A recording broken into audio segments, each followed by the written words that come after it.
The galaxy had not spoken the name human for over 10,000 years. Among the stars of the Orion Dominion, the elder races ruled with the arrogance of gods. They called themselves the Keepers of Balance, creatures of vast power who shaped worlds, moved stars, and believed no lesser race could ever rival them. They had long forgotten the small blue planet once known as Earth, and the species that had dared to rise from it. To them, humanity was a myth, a story told to frighten young scholars who studied galactic history. Humans were said to be builders, the Solari priests would whisper. They reached the stars before their time, created machines that challenged nature and angered the gods. And so, they were erased. But myths, as the oldest of the gods once said, had a strange habit of returning. On the outer rim of the Orion Dominion, a great war raged. The Dominion's fleets, mighty ships commanded by godlike beings, were locked in combat with the Varkun Swarm, a collective of biomechanical creatures that devoured entire planets. Hundreds of suns burned red with the light of destruction. The gods fought, but for the first time in eons, they were losing. Amid the chaos, deep scanners from the Dominion flagship detected a strange pulse, an energy signature unknown to any modern database. Lord Kethar, said a junior officer, his scales glowing with panic. Something is forming near the Dusk Nebula. The readings, they do not match any known technology. Kethar, one of the high gods of the Dominion, turned his many eyes toward the holographic display. Another swarm vessel? He asked. The officer shook his head. No, my lord. The energy pattern, it's artificial but ancient. It carries a human genetic encryption. The command chamber fell silent. Even the battle alarm seemed to fade for a moment. Human? Kethar's voice rumbled like thunder. Impossible. They are extinct. The signal grew stronger. The space around the Dusk Nebula twisted, folding like a living wound in the fabric of reality. A wormhole formed, unstable, bright, and immense. Lightning arced through the void. The Dominion's fleets moved back, fearing it might be a weapon. Then something emerged.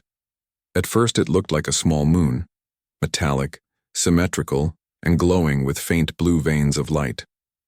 As it drifted free of the wormhole, sensors recalibrated and the scale became clear. It was not a moon. It was a ship so large it cast shadows across the entire nebula. Its hull shimmered with energy fields unknown to the gods. Its structure was angular yet graceful, marked by a single human symbol, an eagle wrapped around a star. And on the side of the ship, written in an ancient Earth language long thought forgotten, were the words HSS Titanus. Kethar's second-in-command whispered in awe. By the stars. They built that? No answer came. Every sensor in the region turned to study the new arrival. The Dominion's gods spoke through telepathic channels, their thoughts filled with confusion and fear. Could this be a trick? One asked. Perhaps a relic of the old war? Another replied. No, Kethar said quietly. This is human. I can feel it. Moments later, a voice echoed across every communication channel in the sector. It was calm, firm, and unmistakably human. This is Admiral Ilara Voss of the United Terran Ascendancy. To all who hear this signal, cease fire and stand down. You are trespassing near a human-controlled zone. The Dominion fleets froze. No one dared respond. Ilara continued, her tone neither hostile nor arrogant. We have detected massive energy use consistent with planetary annihilation. Identify yourselves or we will be forced to intervene. Kethar clenched his fists. Intervene? She dares speak as if she commands the gods? But behind his anger was something he could not name. Unease.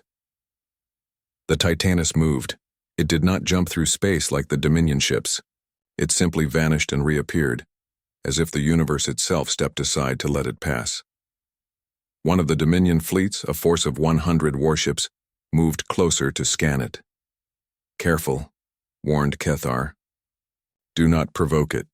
But the captain of the lead ship, proud and foolish, sent a direct energy probe. For a moment, the Titanus remained still.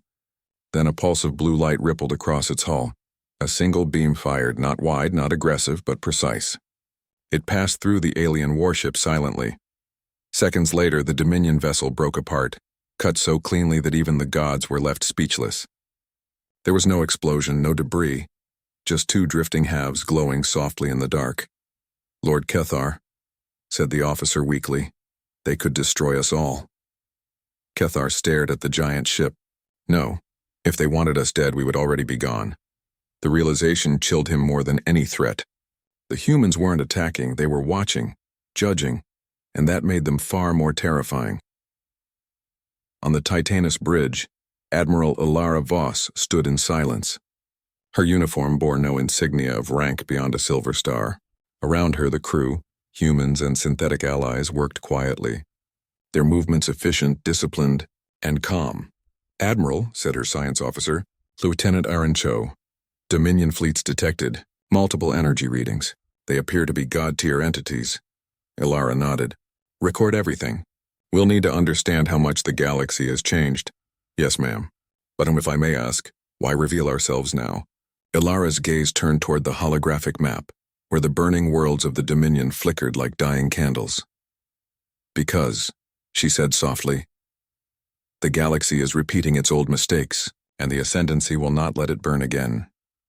Across the Dominion, rumors spread faster than light. Fleets halted mid-battle. Ancient gods awakened from their slumber to witness the impossible. The humans, those legendary builders who once challenged creation itself, had returned. Some called it a blessing, others a warning. In the hall of the Eternal Throne, the ruling gods gathered in panic. What if they come for us? One asked. What if they seek revenge? Then we must show strength, said another. If we appear weak, they will dominate us. Kethar, who had faced the ship himself, spoke last. You fools, you did not see what I saw. They have surpassed strength. They do not seek domination. They are beyond such things. Meanwhile, on the bridge of the Titanus, Ilara received a transmission request from the Dominion. They wish to speak, said Aaron. Open a channel, Ilara replied. Kethar's image appeared, projected in shimmering gold. His massive form filled the air, yet he bowed slightly, a gesture no god had made in ages. I am Kethar, High Lord of the Orion Dominion, he said. We believed your kind lost to time. Tell me, human, why have you returned? Ilara studied him carefully. Because balance has been broken, she said. We built the stars so life could thrive, not so gods could rule. We have come to correct what was lost. Kethar frowned. And what will you do if we resist? Ilara smiled faintly, her eyes steady. Then, Lord Kethar, history will repeat itself. The transmission ended. As the Titanus drifted through the nebula, its hull shimmered with the light of countless stars. To every sensor, it seemed less like a machine and more like a living being, ancient, patient, and powerful beyond understanding. For the first time in 10,000 years, the galaxy trembled not before gods but before humans. And far beyond the edge of known space, in the cold silence between galaxies, other human ships began to stir, answering the call of their flagship. Humanity had returned. The return of the HSS Titanus spread like wildfire across the galaxy. Every known civilization, from the cold realms of the insectoid Thrixians to the glowing citadels of the Seraphine gods, spoke one name again: humans. The Dominion's fleets had halted their war with the Varkun swarm, if only for a moment. Even the swarm itself, a creature of hunger and instinct, seemed to hesitate. Something deep in its genetic memory screamed caution. It had felt this power before, long ago when the humans still walked among the stars. On the bridge of the Titanus, Admiral Ilara Voss stood silently before a panoramic window that stretched across the command deck.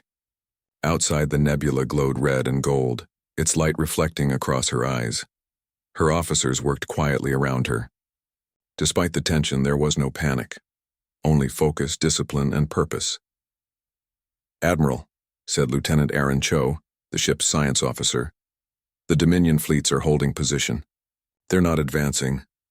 They're afraid, Ilara replied softly. They're trying to decide whether to talk or attack. Aaron looked uneasy. And if they choose attack? Ilara's expression didn't change. Then they'll learn why humanity stopped calling anyone God. The communications officer, a calm synthetic named Ira 7, turned from her console. Admiral, the Dominion is broadcasting again. Lord Kethar requests a formal exchange. Ilara nodded. Patch him through. A shimmering figure appeared before the crew, a towering being of light and energy, shaped like a humanoid but clearly not one. His eyes were like burning suns. "I am Lord Kethar of the Orion Dominion," he said, his voice echoing through the chamber like distant thunder. "You claim to represent the humans of old, yet your kind vanished eons ago. Prove you are who you say." Ilara looked directly at him, unshaken. "Do you remember the fall of Nereus IV, Lord Kethar?" The god paused. "That was 10,000 cycles past. A world lost to the War of the Firstborns." Ilara's tone remained calm. "Your records say the planet imploded, but it didn't, it was saved. Humanity used gravity stabilizers to prevent the collapse of its core. Your fleets arrived too late, and instead of investigating, you labeled it divine punishment. That was your first mistake." The Dominion officers behind Kethar whispered to each other. The details she spoke of were never made public. Only gods knew that history. Kethar's eyes narrowed. "No mortal should know that." Ilara replied simply, "We were there." A silence fell. Then Ilara spoke again, her voice carrying both warmth and warning. "We did not return to conquer. We came because balance has been lost. Your wars destroy worlds faster than they are born. Your rule as gods has turned life into fear. That ends now."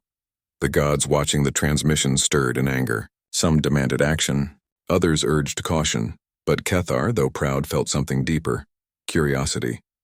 The humans spoke not as rebels, but as guardians. "Admiral," he said carefully, "you speak of balance, yet your ship alone could unmake empires. Why should we trust such power?" Ilara answered with a faint smile.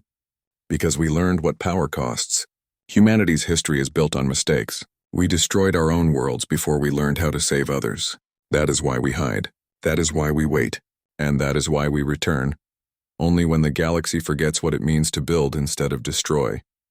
Kethar said nothing more. The image faded. For a moment the bridge was quiet. Then Aaron exhaled. "Do you think he'll listen?" Ilara shook her head. "He's a god. He'll test us first. They always do."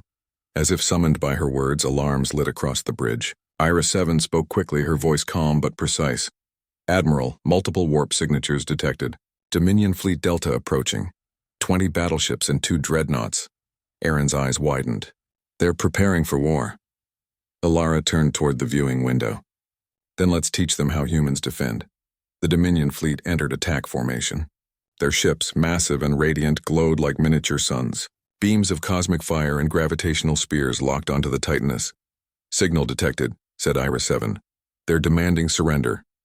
Ilara chuckled softly. "Surrender? After 10,000 years, they still misunderstand us." The Titaness's weapons charged silently. No noise, no heat, only a calm hum like distant thunder. Then, without warning, the Dominion opened fire. Beams of divine plasma, strong enough to vaporize moons, slammed into the Titaness's shields. Space rippled under the force. Stars flickered. The nebula itself dimmed, but the Titaness didn't move. Not a single dent appeared on its hull. Inside, Ilara gave a single command. "Return fire." Controlled pulse. No lethal force. Energy built in the ship's forward arrays. Then, with a flash brighter than a star's birth, a single pulse rippled through the void. It did not destroy. It silenced. Every Dominion ship froze in place. Their engines died, weapons went dark, and communications fell silent. The pulse had neutralized their systems completely, without harming a single life form. On the Titaness bridge, Aaron stared at the readings. "Admiral, what did we just do?" "Phase lock technology," Ilara said quietly. "We froze their matter in time for 30 seconds.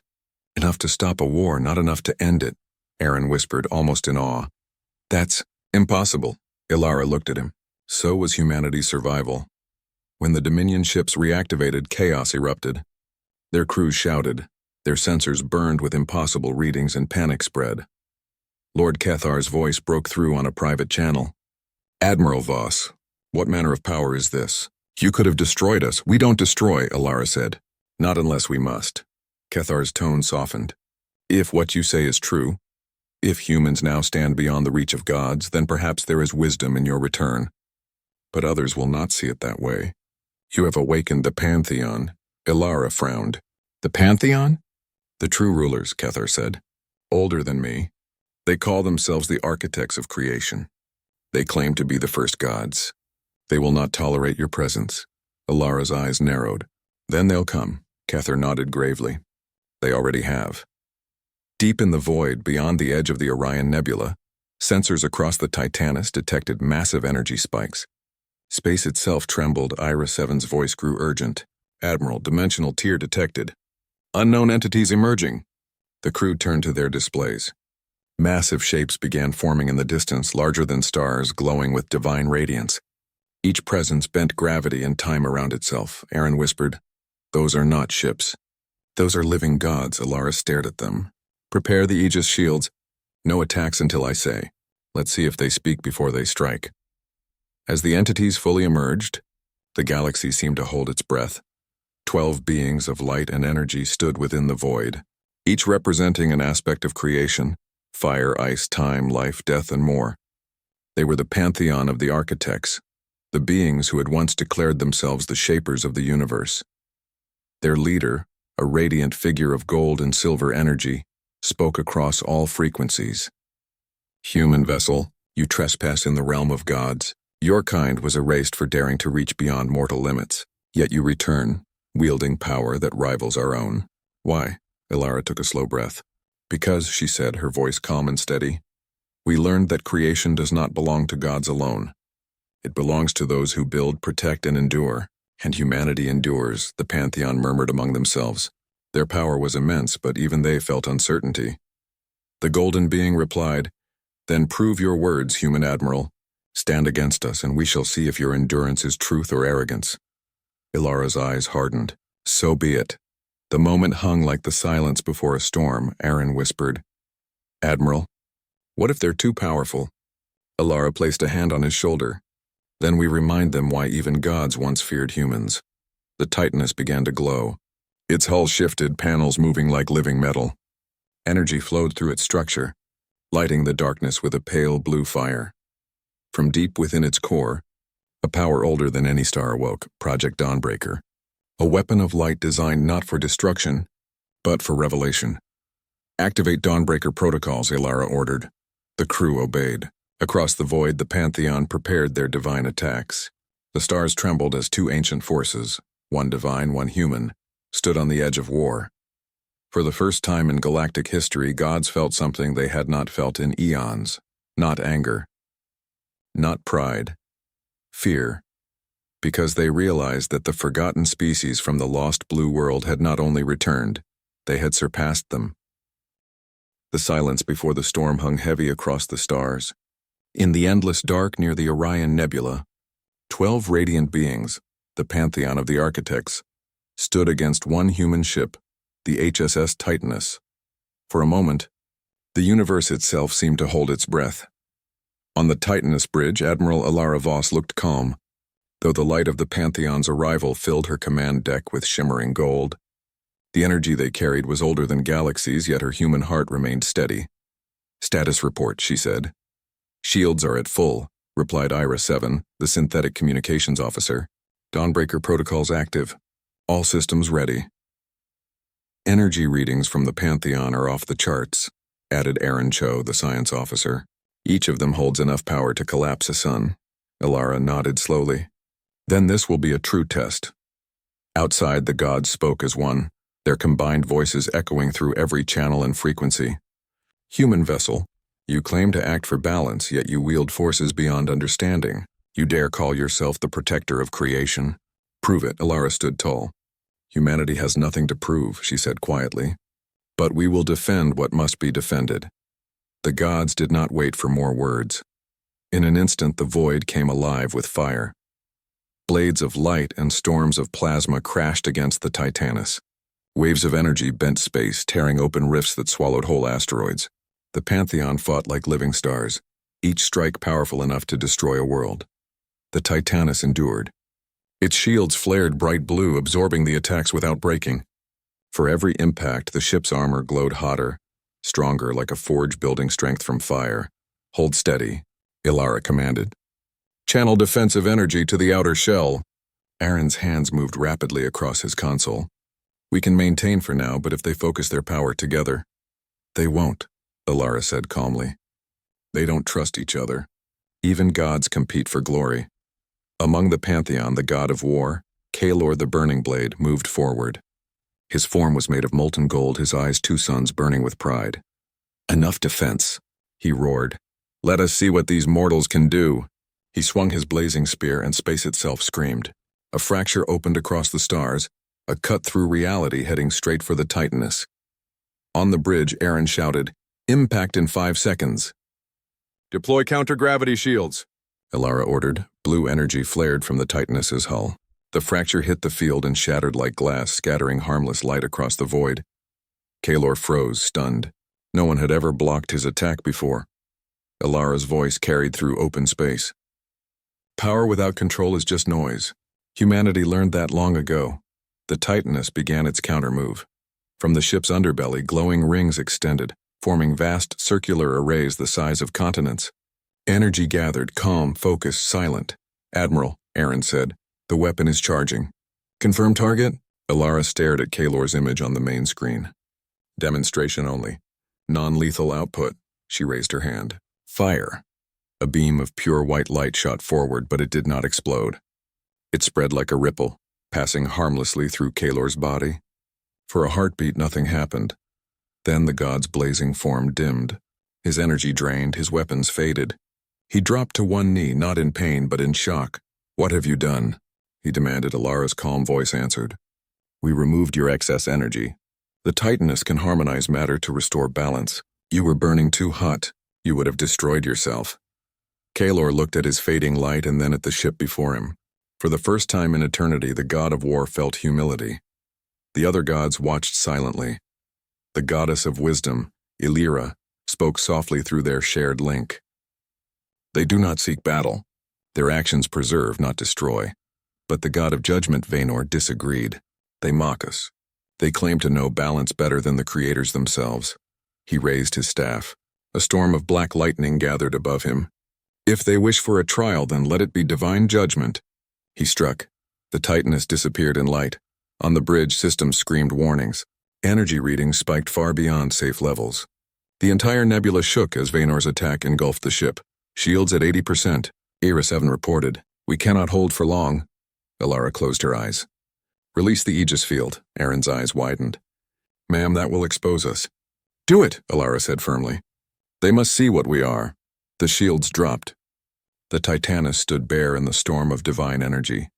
But instead of breaking, the ship absorbed the light, its surface glowing brighter, brighter, until it outshone even the Pantheon. Vaynor's attack ended. When the light faded, the Titaness was untouched, its hull pulsed gently, alive with energy. "Impossible," Vaynor whispered. "No matter can endure my judgment." Elara's voice came across the open channel once again. "Because we do not resist energy. We become it.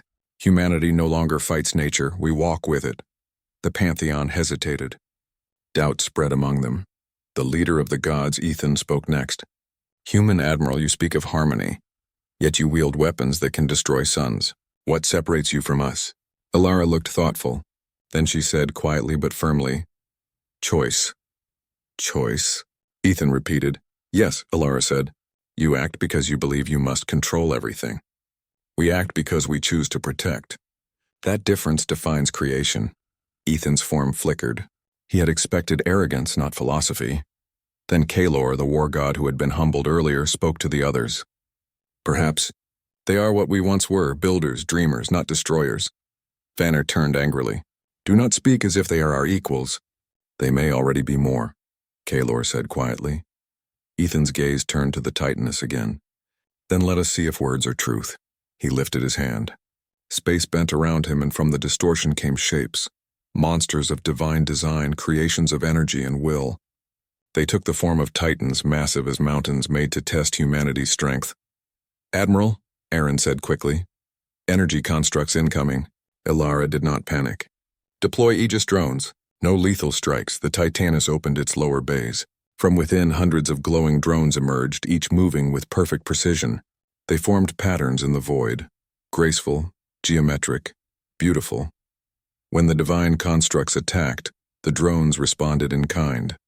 Instead of destroying them, they transformed their energy, turning the attacks into harmless light. Within minutes, the mighty constructs dissolved into shimmering dust. On the bridge, Ira 7 reported, "All threats neutralized, Admiral." 0 casualties, Alara nodded. Good, maintain position. Outside silence returned once more. The Pantheon, once fierce and unstoppable, now stared at the lone human ship in wonder. Kaelor broke the silence. They fight without hatred. They build weapons that heal. They could have destroyed us, yet they did not. Ethan said nothing for a long time. Finally he spoke. Human Admiral Alara Voss, he said. You have passed the trial of power. But there is one more question we must ask. Alara looked at the glowing gods before her. Ask it. Ethan's voice was quiet now, almost uncertain. If you are what humanity has become, what do you intend to do with the galaxy that we once shaped? Alara's reply was simple, but every word carried weight. We intend to give it back to all who live in it. The gods were silent.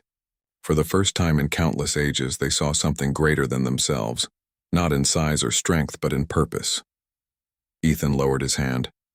Then perhaps humanity has learned what even gods forgot. Alara nodded once.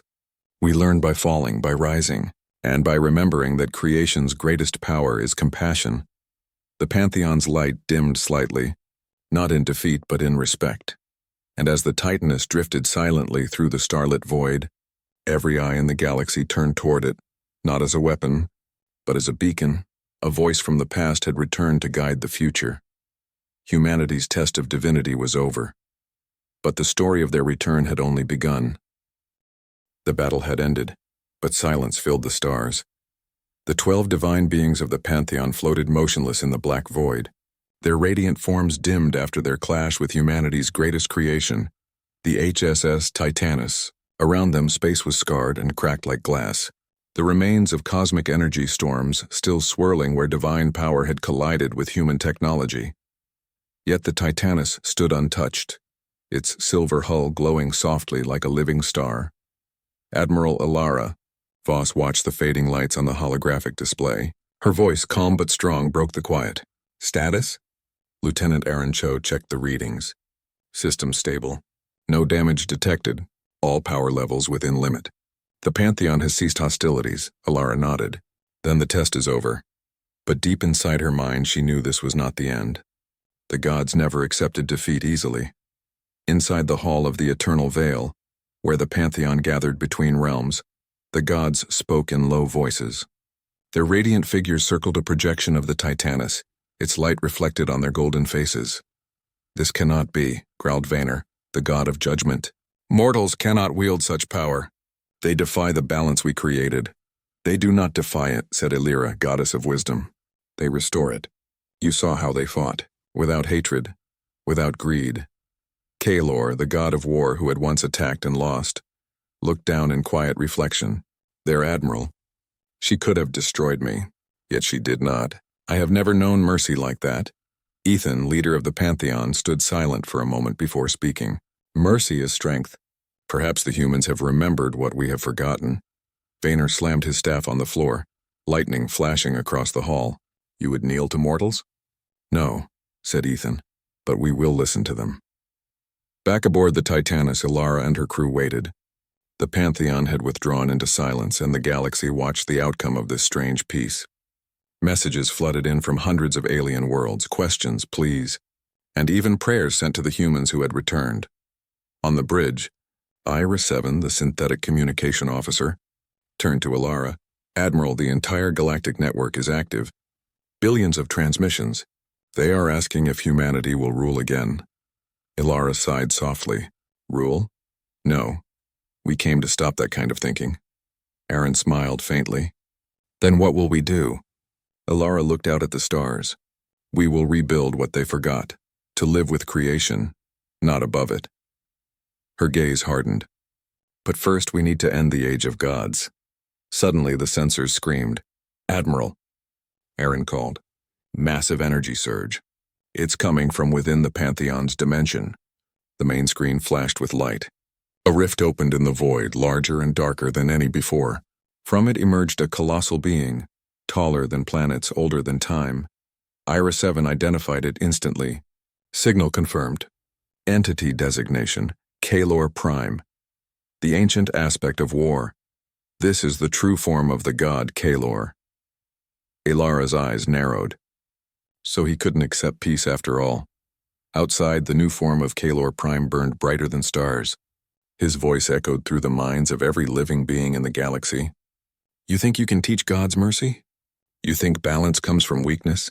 No, balance is forged in fire. Humanity must be tested once more.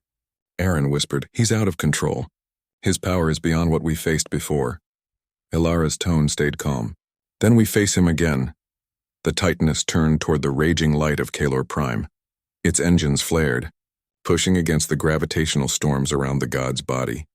Activate Dawnbreaker Protocol, Ilara ordered.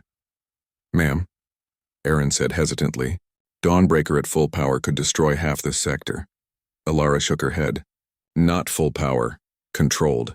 We don't destroy him, we remind him. As GalacticPrime raised his massive weapon of molten energy, the Titaness glowed brighter.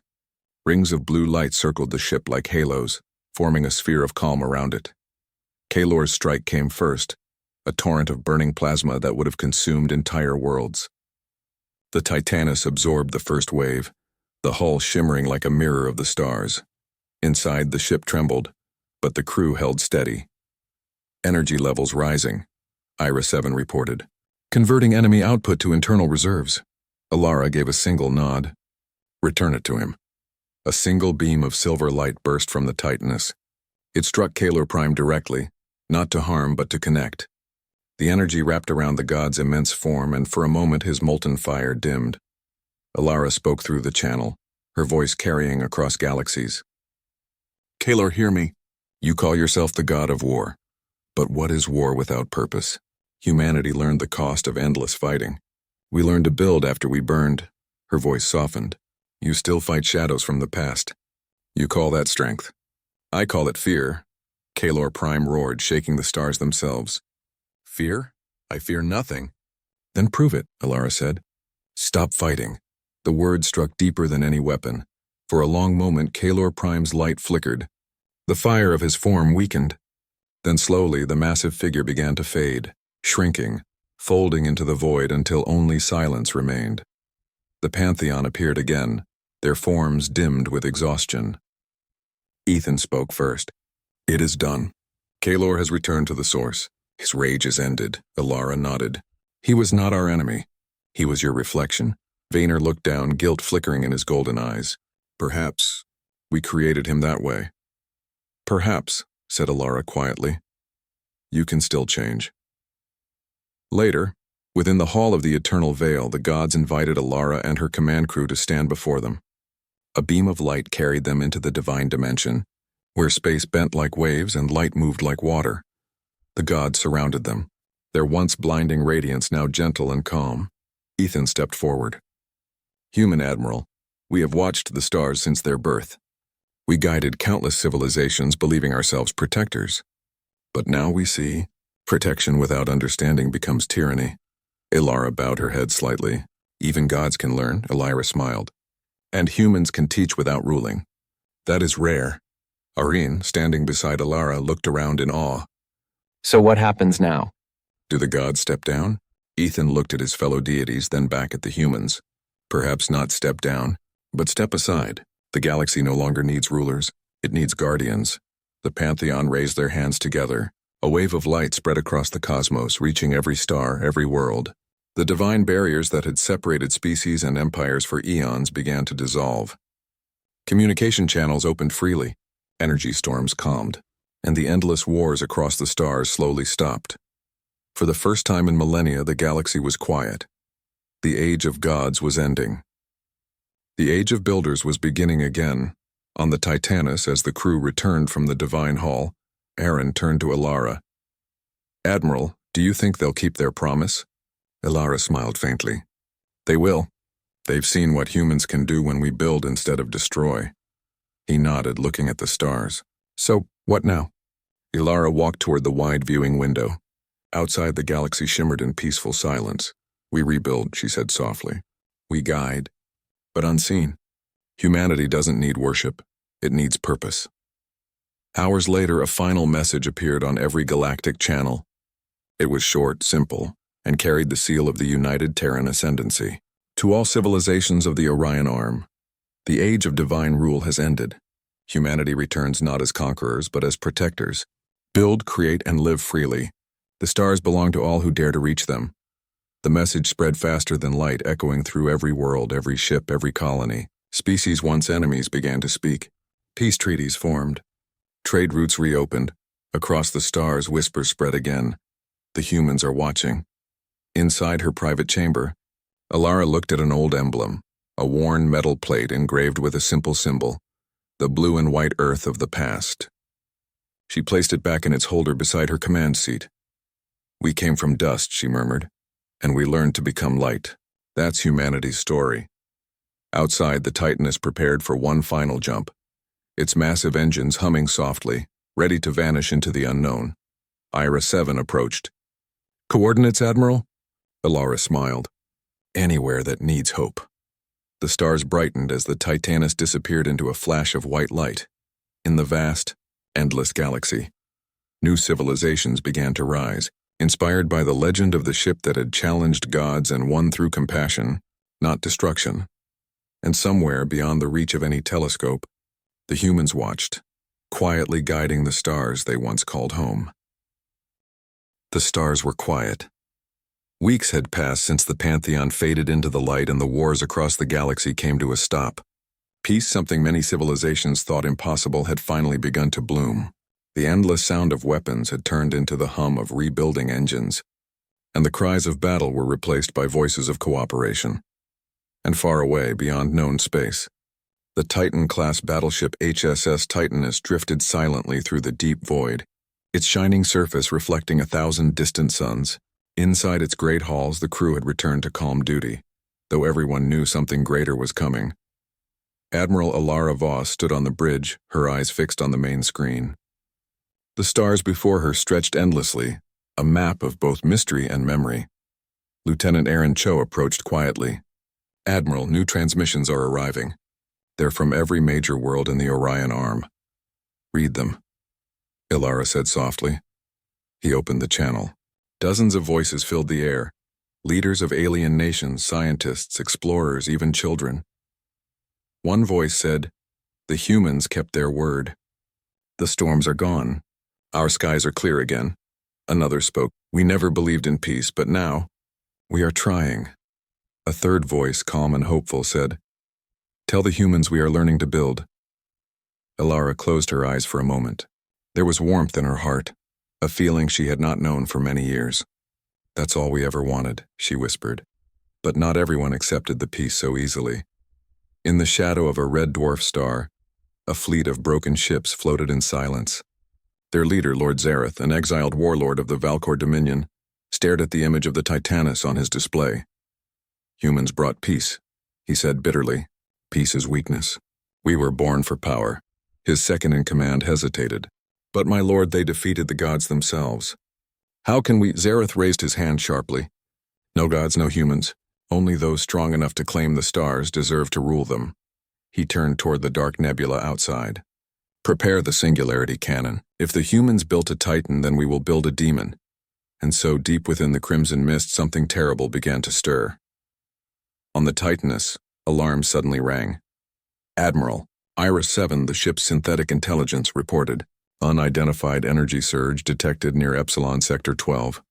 Power readings are unstable. Something is collapsing space itself." Alara straightened. On screen, the holographic projection shifted. A massive distortion appeared on the edge of the map, dark and pulsing like a living storm. At its center, a shadow grew larger and larger. Arin's face turned pale. "Is that a ship?" The shape expanded, unfolding from the void itself. A monstrous construct made from torn metal and fragments of destroyed worlds. It was huge, nearly the size of the Titanus, but jagged and unnatural. Ira 7 confirmed. Vessel identified, Oblivion-class superweapon. Core reading, artificial singularity. It is pulling energy from nearby stars. Ilara's expression hardened. "Who built it?" "Signal origin Valkor remnants. Commanded by Warlord Zareth." Aaron clenched his fists. "He wants war again." Alara shook her head. "Then we will show him why peace is stronger than fear." The Titanus moved through the void, its engines lighting up like small suns. The crew prepared in silence. They knew what the ship could do, but they also knew Alara's command. Only use. Power when no other path remains. Send a message to the Falcor, she ordered. Aaron nodded and opened a channel. A flickering image appeared. Zareth's crimson eyes burned with anger. So the mighty humans come to stop me. The gods bowed to you, but I will not. This galaxy was built for conquerors. Alara met his gaze without emotion. This galaxy was built for builders. That's why we're still here. Zareth laughed darkly. Then let us see which legacy lasts longer. Your peace or my destruction. The transmission cut off. Seconds later, the Oblivion fired its weapon. A beam of collapsing light erupted from its core, devouring everything in its path. Brace, shouted Aaron. The Titaness deployed its energy shields, layers upon layers of quantum barriers that shimmered like glass in the void. The first blast hit, shaking the entire ship. Lights flickered. The hull groaned, but held strong. Shields at 70%, Ira 7 reported. Stabilize, Ilara commanded. Target their weapon core, but hold fire. Aaron looked shocked. Hold fire? Admiral, they're trying to destroy us. Ilara's eyes remained calm. He's blinded by pain. If we destroy him, we prove his fear right. There's another way. The Titaness moved closer, its massive frame blocking the light of nearby stars. The Oblivion continued firing, but each blast weakened as the human ship advanced, absorbing and redirecting the energy harmlessly into deep space. Inside the Valcor flagship, Zareth watched in disbelief. Impossible. No shield can withstand this. Ilara opened a direct channel to him. Zareth, listen to me. You're afraid of peace because you think it means surrender. But peace is not surrender, it's creation. We learned that the hard way. Zareth's voice trembled with rage. You talk like a god. I am not a god, Ilara said firmly. I'm human, and humans build what gods destroy. With that, the Titaness released a wave of pure energy, not to kill, but to neutralize. It surrounded the Oblivion, freezing every weapon system and stopping the Singularity Core from collapsing. Inside the Valcor bridge, lights went dark. Zareth fell to his knees, staring at the human ship glowing above him like a calm star. Ilara's voice echoed gently through his speakers. You have power, Zareth, but without purpose, power means nothing. Build something that will last longer than fear. The transmission ended. Moments later, the Oblivion shut down completely. Its reactors powered off and silence returned to the stars. On the Titaness, the crew cheered softly, relief spreading across the bridge. Aaron smiled. You did it again, Admiral. No destruction, only peace. Ilara turned to him. That's the real strength of humanity, Aaron. We don't win by destroying. We win by rebuilding. He nodded slowly, understanding her words more than ever. In the following days, the message of the Titaness spread across the galaxy. The Valcor joined the new Galactic Reconstruction Council, uniting with old enemies to rebuild what centuries of war had destroyed. Massive ring stations were built, powered by technology humans shared freely. Planets once burned now grew green again. Everywhere, people spoke of the humans, not as gods, not as conquerors, but as the true builders. One quiet night, Ilara stood alone on the observation deck. The stars stretched endlessly before her. She touched the small metal emblem of Earth on her wrist and smiled faintly. Aaron approached. You never rest, do you? Ilara chuckled softly. Not while there's work left to do. He joined her by the window. So what now? The galaxy is finally at peace. Ilara looked out at the stars, her eyes filled with both pride and longing. Peace is never final, Aaron. It's something we keep alive like a flame. And humanity will guard it for everyone. A soft hum filled the air as the Titaness prepared for another jump. The ship's engines began to glow with blue light, ready to explore beyond the known edge of the galaxy. Where to next? Aaron asked. Ilara smiled. To the next place that needs light. The ship turned toward the endless black, its colossal form shining brighter than any sun. As it disappeared into a flash of silver, the galaxy below whispered once again, the humans are watching.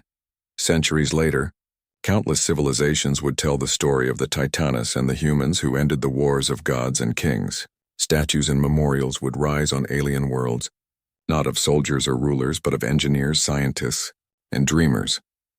And on a distant world under the light of a new dawn, a small child looked up at the sky and said, One day, I'll build a ship like the humans did. Her teacher smiled. Then the stars will welcome you. In the quiet of the cosmos beyond mortal sight, the HSS Titanus continued its endless voyage, guarding, guiding, and inspiring the galaxy it once saved. Because that is what humanity does. It builds, it protects, and it rises again.